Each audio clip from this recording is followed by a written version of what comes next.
So now we're on to the 71 Lakers, and this is pretty interesting because so far we're 3 videos into this series, and I've done a lot of talking about how these teams, these classic teams in particular, have terrible benches. And this is no different from the 71 Lakers because, as you can see, their 7th man on the bench is a 66, and it doesn't really get much better from there.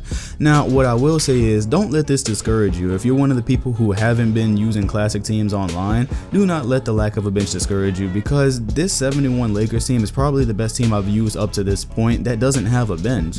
Now, with that being said, what I will say is, do not get pulled into the trap of letting your entire bench be on the court at one time, because this is the first time I've ever used this team and I let the coach handle the rotations. And in this gameplay, I'm pretty sure I did not edit it in. Maybe it's going to be in here, maybe it's not going to be in here, but there was a span where I was up by about 8 points, and then I let the bench come in and we actually went down by 3, I believe, to end the quarter. So make sure you always have at least one of your star players out there.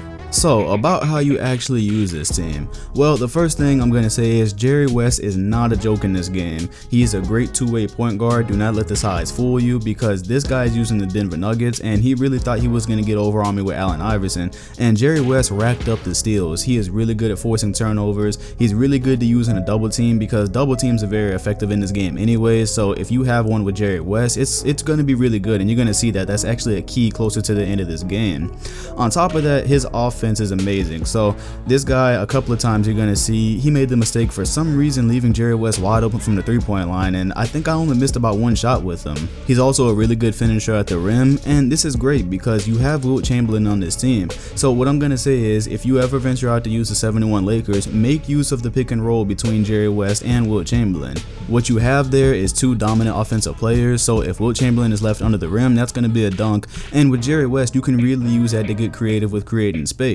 So you can get to the rim for a layup, or if your opponent backs off of you or he goes under the screen for whatever reason makes him do that, you got a wide open shot. And Jerry West, he has a beautiful release in this game. Now, because your opponent is going to be focused so much on Wilt Chamberlain and Jerry West, make sure to keep an eye out for Gil Goodrich, because I got a lot of wide open 3-pointers in the corner with him, some mid-range. He's always left open because so much of the defensive attention is going on in the middle or whatever action you're running with West and Chamberlain. Goodrich is a dead-eye shooter. He will not fail you. He has a good release, so make sure you're looking at him. And this team is also a bit like the 64 Celtics in terms of defense, or at least what your defensive strategy should be.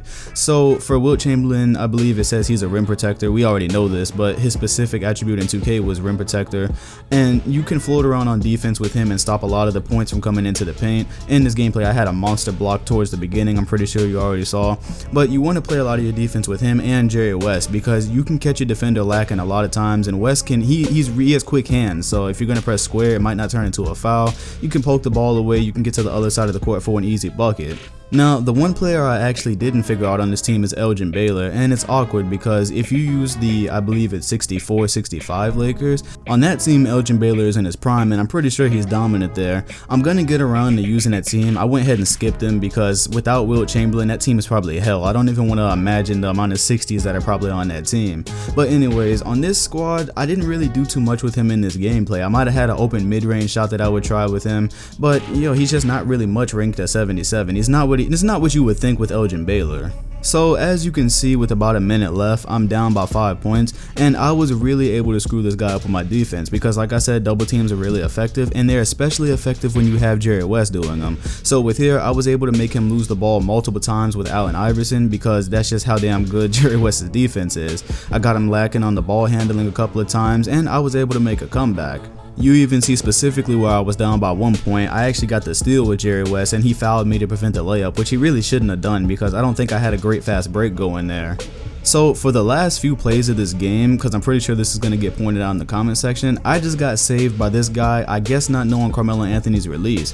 I screwed up the rotation twice because I tried to double Iverson again and I was only up 1. I got so lucky Carmelo Anthony missed the first 3 because I meant to come over with Wilt Chamberlain, and I guess in real time I thought somebody else had him, and I don't know how I screwed that up, but I did. And then in the last play, yes, Carmelo was wide open, but there was only a little bit of time left on the clock, so he just kind of flicked it up and missed it. But But I'm glad that that happened because that triggers my rant about double teams in this game. If you're gonna use a double team strategy, which I kind of used out of desperation the first few times just so I could force some turnovers, then I got greedy when I was only up by 1 point, and at the end I was only up by 3 points. If you're gonna double, make sure you have the rotations on lock, especially if you do it where the double team is being sent way far away from the basket. There's gonna be somebody open. There's probably gonna be somebody open on the 3-point line, and if you're going to cover him with your center or whoever else, that means somebody in the paint is gonna be open. So just make sure you're constantly rotating because that can really burn you, and I got really lucky in this gameplay. So that's my game for the 71 Lakers. I'm 3-0 so far in this whole classic team thing, and I'm enjoying it. So if you're enjoying these, make sure to hit the like button, comment, and subscribe. Hit the bell next to my name if you want notifications on my videos, and I'll see you guys with the next team. Thanks for watching.